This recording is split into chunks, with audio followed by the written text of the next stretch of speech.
Welcome back to Buhari 365 days in office. Well, joining us now in the studio to discuss a lot we've got for you today, how this government has performed. We've got on my far left, Dr. To Ekechi is a former Director, Planning and Research for APC Campaign Organization.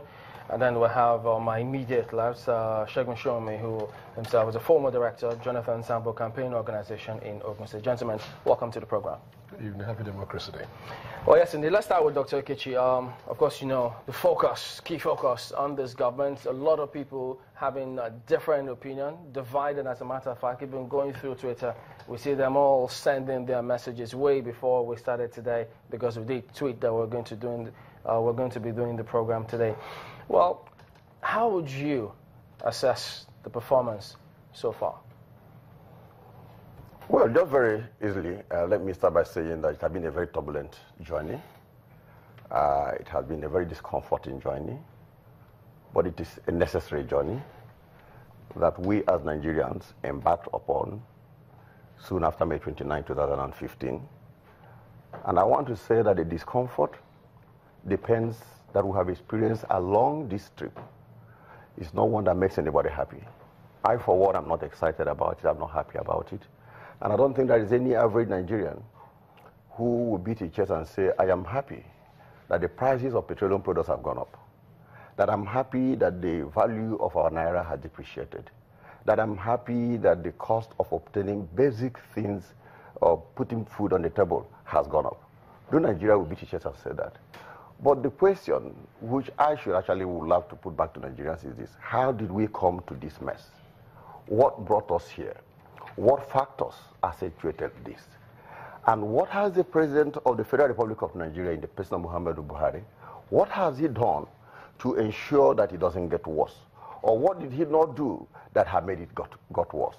My opinion, in summary, is that we were heading for a shipwreck. We were heading for a colossal disaster. But God, in his infinite mercy, who never wanted Nigeria to be destroyed, who never wanted his people to be decimated or to be eliminated from the face of this earth, provided, as it were, at the right time, a captain that has managed to steer the ship off the course of collusion, off the course of a shipwreck, trying to stabilize it. It is not very well fully stabilized, and that is where we are now. So I would want to say in one sentence, it could have been worse if we did not have Buhari as the President Commander-in-Chief 2015. Then as we go on this program, we want to expatiate on all this. Mr. Shomi, what do you think? Well, I think this man is not living in this country, or he has not been living in Nigeria for a very long time. Truth be said, we have never had it this bad. I woke up this morning feeling very excited to listen to a president that was going to engage the nation on his 1 year with a speech. I am saddened that at 66 years of nationhood, this is the best we can do. A leader in a nation as young and as vibrant as Nigeria must use every opportunity to engage the nation, to speak hope and to inspire greatness. It starts first from his tone of voice, then from the agility of the speech, and from the power and the gusto that is coming from within. All of it. They missed it. But we can forgive that to age. What have they done in 1 year? If they hadn't come to Nigerians with a huge promise that a whole lot of our people believed, all of this, it would have been shipwreck and all that could have been tolerated. Political parties engage the polity with their manifesto promises and their campaign intentions. And Nigerians make informed decisions based on which of the two ideas they find most acceptable and most desirable per time. Incidentally, it's a once in 4 year cycle. So once Nigerians pitch their tent based on what you are telling them, then they are going to be stuck with it for 4 years. The hope is that you would have told them what you have thought through and what you are capable of doing. Incidentally, from the minute this government got in charge, they have only given us excuses. You should roll it backwards and ask yourself, have we ever had a change of transmission in Nigeria that has necessitated that the president or whoever was in charge took charge from the beginning we have had it 3 times. When we took over government from the military in 1999, Olusegun Obasanjo was not filibustering all over the place and making excuses. He jumped in, he dived in, he reflated the economy, he increased the salary of civil servants, and he got Nigeria to become cohesive.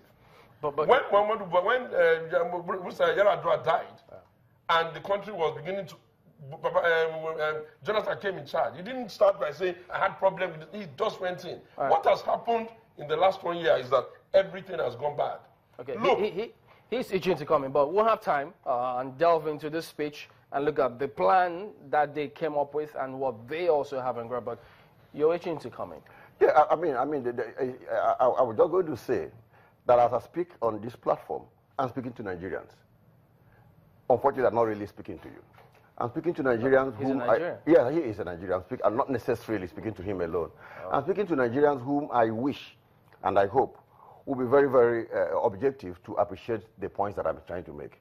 Now, you are talking about the Olusegun Obasanjo. When Obasanjo came into power, he had a sincere military that handed over everything to him. And I think there was nothing that was hidden under the carpet. We were talking about a government that came into power 2015 without knowing the real value of our external reserve, of our reserve, without really knowing the circumstances under which the ministries were being operated. Even when there was an understanding between the president and the outgoing president that there should be a handover committee, almost all the ministers that were associated with the former president stalled it. Now, most of the promises, let me put it that way, were made on the basis of what we think were available. Let me jump in and go to the promises. I'm going to say this to you very, very easily. You are a father. You have 3 children. You earn a salary of 1,000 naira every month. On the basis of that, you have told them every month I'm going to give each of you 50 naira each. I'm going to give you, my wife, 200 naira to make up your hand out that. You go to the market and you go to the office the next day and you discover that you're not coming home with 1,000 naira. Let me go to your manifesto, Dr. Keshi. What do you do? Let me go to the manifesto because you were in the planning, you headed it.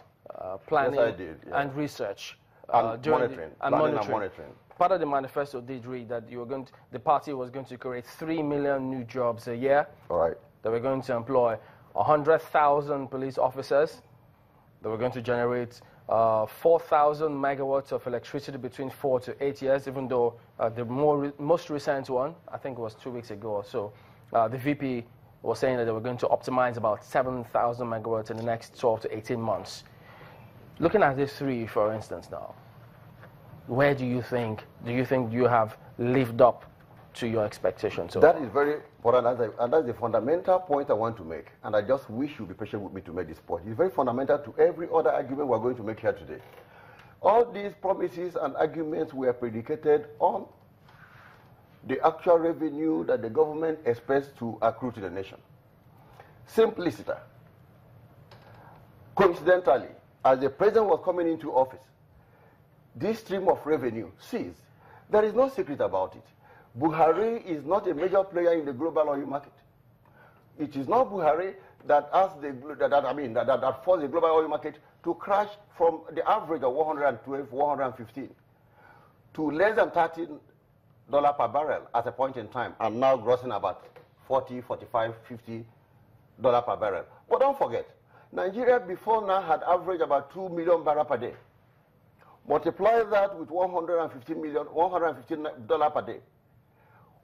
Look at the quantum of revenue that comes to this country. Now we are at less than 800,000 barrels per day. The total income available to the government to spend and to meet all these promises are now constrained and strained, not because of APC, not because of APC government, not because of APC as a person, right, not because of Muhammad Buhari. Let me bring him as a show, so that you don't lose the train of thought. But the point I want to conclude with is this. Have you ever bothered to ask yourself, given that these are things that are beyond the control of anybody in Nigeria, given the foreign oil prices being beyond our control, what would have happened if the party had continued? Right. You don't think the oil prices is beyond our control? Everything is beyond the control of an incompetent government. We had a situation in our hand in the period of we running government, where there was a collapse of the housing market all over the world, and it depleted and depressed almost every economy.